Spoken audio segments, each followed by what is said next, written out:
Jasmin, what can you share with us about what is happening historically within these sections? So we are in the middle of the translation of the Book of Mormon. In fact, we're doing take 2 of the translation of the Book of Mormon because we have lost the first portion.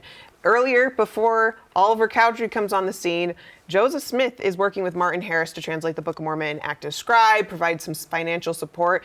But then Martin Harris loses the manuscript that we now call the lost 116 pages, and Joseph doesn't know what to do. He loses the ability to translate. He loses the plates. Moroni takes them back. And so he's going through a really hard time at this point. But then after a period of repentance, he receives the plates back. Moroni says it's now time to continue again, but he doesn't exactly know how. His wife Emma can kind of help him scribe a little bit, but both of them are quite busy. And so Joseph Smith has been praying for someone who can help be his scribe. And so that's kind of where we're at when we enter into these sections 6 through 9. It's, okay, we are starting over with the translation of the Book of Mormon. We need a scribe. Enter Oliver Cowdery. At this point, it is April of 1829, and he is a school teacher up in Manchester, New York. At the time, it was pretty customary for the school teachers to board with the parents of the children they were teaching. So he's living with Joseph Smith Sr., Lucy Mack Smith, Joseph Smith's home. Joseph Smith himself is not there. He is living down with his wife, Emma, in Harmony, Pennsylvania.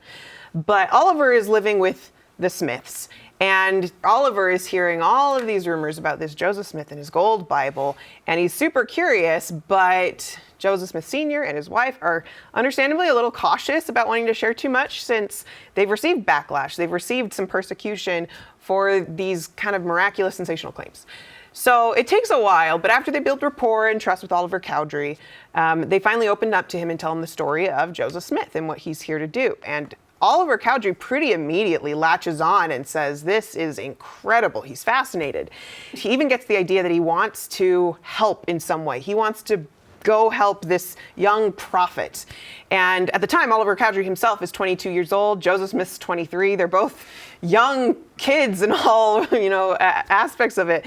And Joseph Smith Sr. counsels him to go pray about it. Go see, ask the Lord what you should do. So he prays, and he has a miraculous experience with the Lord that confirms to him this work is of God. So he packs up. He walks with Samuel Smith 300-ish miles all the way to Harmony, Pennsylvania, and offers to be a scribe for Joseph Smith. And that's where we enter at this point. He starts scribing for Joseph Smith day in, day out. He arrives April 5th of 1829, and by April 7th, they are deep in translation.